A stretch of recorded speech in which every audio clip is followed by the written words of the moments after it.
Mr. Archimedes of ancient Greece. Long ago, Archis said, "Give me a lever long enough, and I can move the world." What Archimedes meant was that the power of a lever is practically unlimited. Today, almost everyone uses some form of lever in his daily work. The familiar can opener is a lever with a sharp cutting edge. The playground seesaw is just a simple lever, too. It takes a lot of force to start a freight car moving, yet the railroad man can start the heaviest freight cars easily with a pinch bar, a powerful lever which turns the wheel. Tough luck, old boy. Here's a place where a lever comes in mighty handy. Let's take the simplest kind of lever, a rigid bar working on a fixed support called a fulcrum. One end of this lever is twice as long as the other. Let's put a 10-pound weight on this end, and now we'll put half as much weight on this end.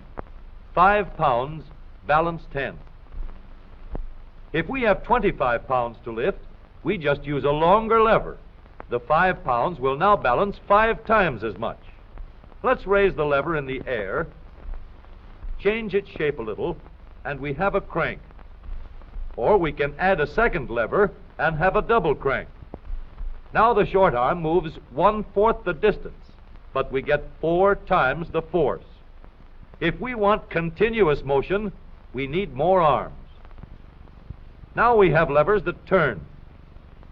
The larger paddle wheel makes fewer turns, but it delivers more force. A paddle wheel is nothing but a never-ending series of levers. We can make the wheels stronger and lessen friction where the wheels touch each other by rounding off the edges and shaping them into teeth that will slide in and out smoothly. Now, the power flows smoothly and continuously through spinning leverage of gear wheels. Gears are made in many kinds and many sizes. Little gears, big gears, worm gears, bevel gears, and even lopsided gears. Over 100 million gears are spinning over the roads in the transmissions of our automobiles. The transmission is located right at the bottom of the gear shift lever. Let's start from scratch and put together a model of the gears that we shift in our motor car. The shaft on the left comes from the engine. The shaft on the right carries the power back to the rear wheels. To connect these two with gears, we'll need another shaft, known as a counter shaft. These two gears carry the power from the engine shaft to the counter shaft and are always connected or in mesh. This gear on the drive shaft going to the wheels is free to turn around the shaft. We'll put it in mesh with another gear on the counter shaft. These gears are always in mesh and keep turning while the engine is running. To switch from one set of gears to another, our transmission needs a short shaft like this, known as a clutch sleeve. It cannot turn on the drive shaft, but it is free to slide back and forth.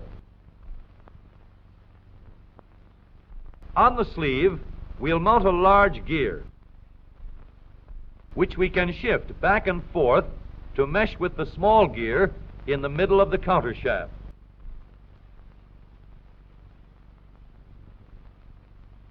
We are now in neutral. The gears that are always in mesh are turning over with the engine, but the shaft to the rear wheels is standing still. A 3,000-pound automobile takes a lot of force to start. So in low speed, we get the greatest leverage by letting the smallest gear on the counter shaft turn the largest gear on the drive shaft. The engine on this model is running at a constant speed of 90 revolutions a minute. With low gears in mesh, the rear wheel is turning at 30 revolutions a minute, about 1/3 the speed of the engine, but with 3 times the force. The power is going through these gears in the transmission.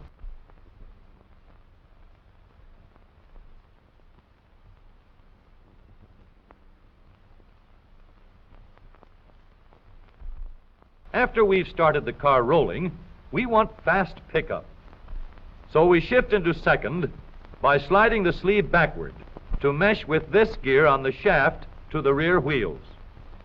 The wheel is now turning at 60 revolutions a minute, and the power flows through these gears.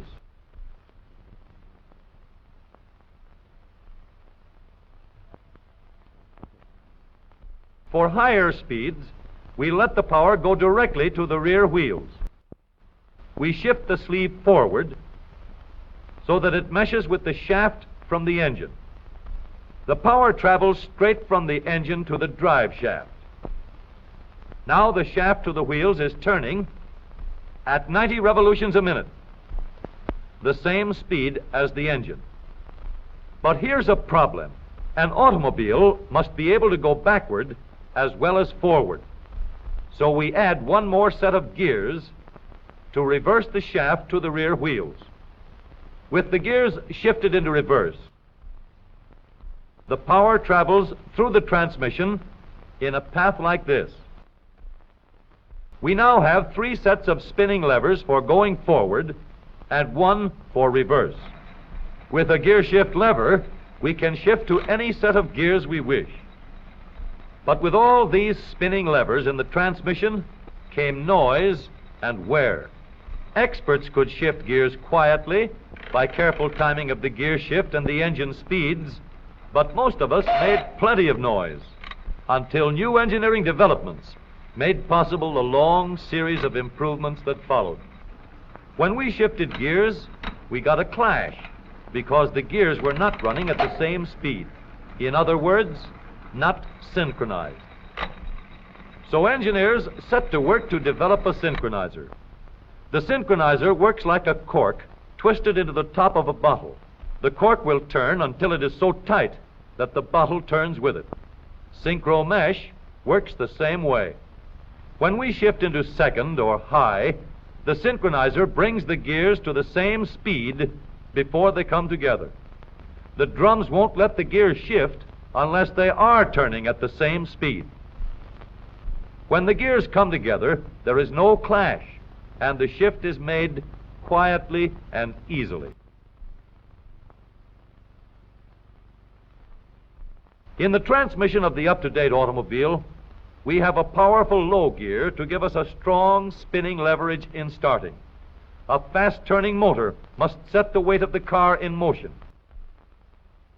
In second speed, we can change leverage to get going fast at the same engine speed. With the leverage of third gear, power goes directly to the rear wheels, and we can go as fast as we want. Now every driver can shift gears at any time, regardless of speed. Here is a hill that will give us a real chance to see how smoothly and reliably our spinning levers work in our automobile transmission. This driver is going to let her car gain a speed of 60 miles an hour down the hill.